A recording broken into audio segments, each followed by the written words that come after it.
Welcome to all of you.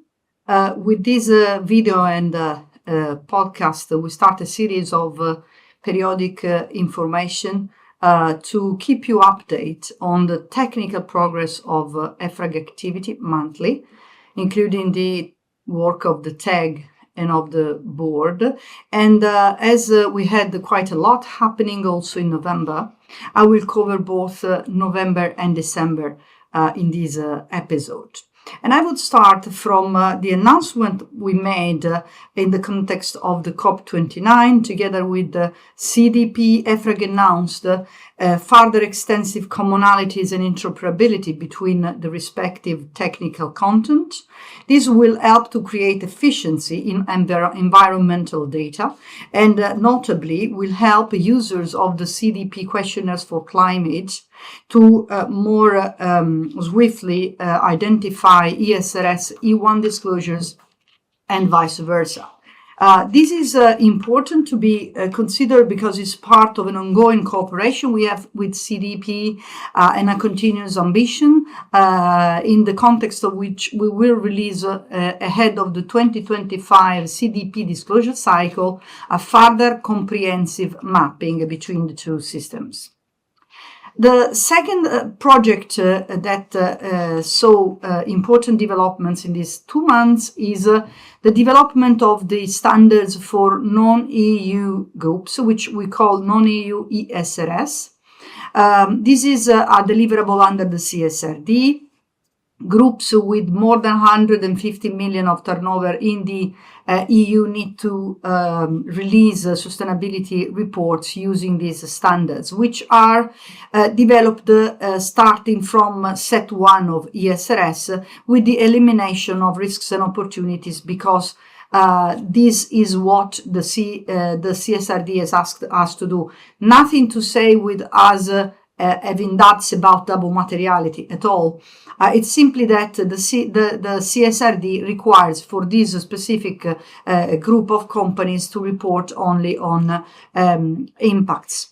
So here we had the 2 stakeholder meetings, webinars actually, on the 19th and 20th November in 3 different times to accommodate different time zones and allow for the maximum participation. They were very well attended with many questions that we received. And also the European Commission participated to provide legal context to this standard. The same topic featured on the agenda of the TAG on the 18 and 21st of November. And on the 21st of November in particular, EFRAG TAG already approved its recommendation to the board. And it is important to note that the Sustainability Reporting Board had provided a strategic direction for the TAG to envisage the option for these companies to report for certain topics other than climate with a limited scope. So in general, the reporting would have been global, but for topics beyond climate, the reporting would focus only on impacts that are related to the sales of goods and products to customers in the EU. So a more narrow scope. It's an option. Now, the TAG assessed that this option would come with too many feasibility issues and therefore recommended to the board to only adopt a global scope. The board had this topic in several meetings and discussed in particular on the 3rd on the So the board discussed this topic on the 3rd of December and on the 12th of December. And they also shared the doubts of the TAG regarding the feasibility of this option to limit the disclosures beyond climate to EU sales only. Nevertheless, the Commission clarified the importance to consult on this option in the context of EFRAG consultation on this standard, and therefore the board decided to follow the advice of the European Commission to consult on this option, despite the fact that they also had doubts. So on that basis, on the 15th of January, I can anticipate because it happened a couple of days ago, the non-EU ESRS standards have been, in the exposure draft, have been approved by the board. Now we are in the phase of finalization, and as soon as we will receive the green light from the European Commission to start the consultation, we will launch the consultation, which will also entail field test and a number of outreach with various geographies. Another important project is the voluntary standard on SMEs, for which we had the approval at the board level on the 13th of November. You may remember that this is an important project which is outside the list of deliverables of the CSRD. But is important and is part of the SME relief package of the European Commission. The primary objective is to reduce the burden of having to deal with several uncoordinated questionnaires from users, being them investors, lenders, and big corporates that need data to manage their sustainable supply chains. So a very important, also practical tool. We have released our advice following the approval in November on the 17th of December. We are very proud of this result, which comes after extensive consultation and dialogue with all the parties involved. And we also released on the 17th December educational videos. We will continue in 2025 also to work on building an ecosystem, mapping various platforms and tools that currently exist on the market, and also issue educational material and support guide. I would move now to the listed standard on SMEs, which is one of the deliverables for the CSRD, which has been approved by the Sustainability Reporting Board in November, so the 27th of November. Here we need to say that given the current political circumstances, where there is uncertainty on how the deliverables in the CSRD will be changed, the Sustainability Reporting Board Chair asked to the members of the board to approve the technical content of LSME as resulting from EFRAG due process. Therefore, in a scenario where the European Commission would confirm the necessity to issue LSME in the same terms as originally foreseen, meaning for the scope as originally foreseen by the CSRD, so as planned. And I need to say, I'm happy to say that the majority of the members did not express red flags at that stage. For us as Secretariat, this is an important achievement because it means that we close the technical activity related to LSME. We are now busy preparing the package so that we are ready when we have clarity from the political side to issue also these important standard. As you know, in each of our tech meetings and board meetings, we also have a session on question and answers as part of our Q&A implementation platform.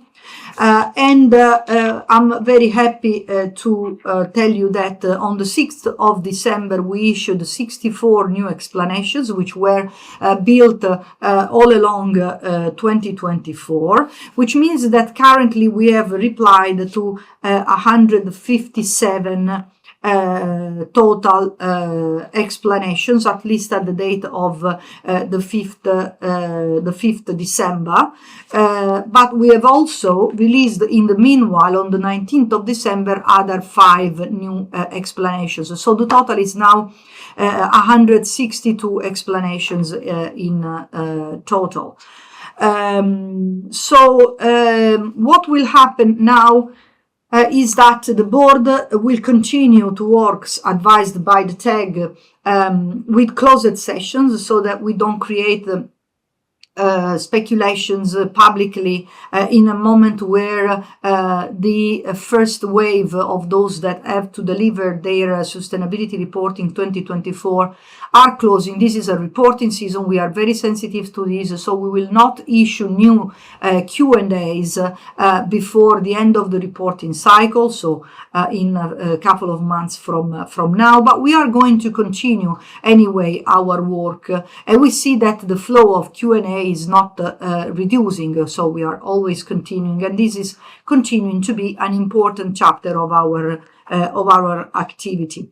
Maybe an important element to note is one of the Q&A that we issued on the 19th of December, which relates to the disclosure of targets in absolute values from banks and financial institutions that are used to set targets in intensity values, where we have concluded that they can use the temporary transition provision in paragraph 133 of ESRS 1, and therefore report only the policies, actions, and target based on the information that they have in-house for the first 3 years.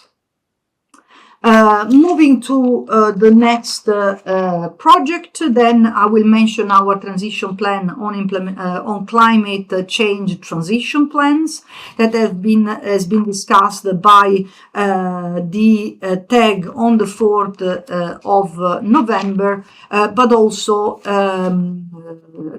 by the board on the 12th of December. Now, the meeting on the 12th of December was public, so you can see the draft that we have presented to the board. It's important to note this is the fruit of a work that started more or less before summer, with the cooperation with the various other European supervisory authorities and the DGs of the European Commission that are also active in the platform Sustainable Finance to, in a way or another, cover this topic in their guidance. So to be sure that we also have a document that helps navigate all the different other regulations. On the 12th of December in particular, since we are approaching a state of the document that is ready for the public feedback, being an implementation guidance, the European Commission announced on the 12th of December, informed the board member during our public meeting about the fact that they consider the content around the compatibility with 1.5 degrees, whether all the transition plans shall be compliant with that level, or whether alignment also means that compatibility also means that they don't need necessarily to be aligned with that target. They concluded that this is a very sensitive legal interpretation of the standards. And as you know, EFRAG cannot do legal interpretation. What we can do in the implementation guidance is limited to illustrating the content of the standards themselves, but we cannot do, of course, public policies. That's the prerogative of the European Commission. So they asked us not to cover this aspect, and we are going to eliminate the more sensitive paragraphs that relate to this topic from the document itself. The Commission will issue an official policy position on that matter as soon as they can. So we are preparing now for the approval of the transition plan implementation guidance, which should, we hope, happen at the end of January. Maybe another element that I need to mention is the addendum to IG3.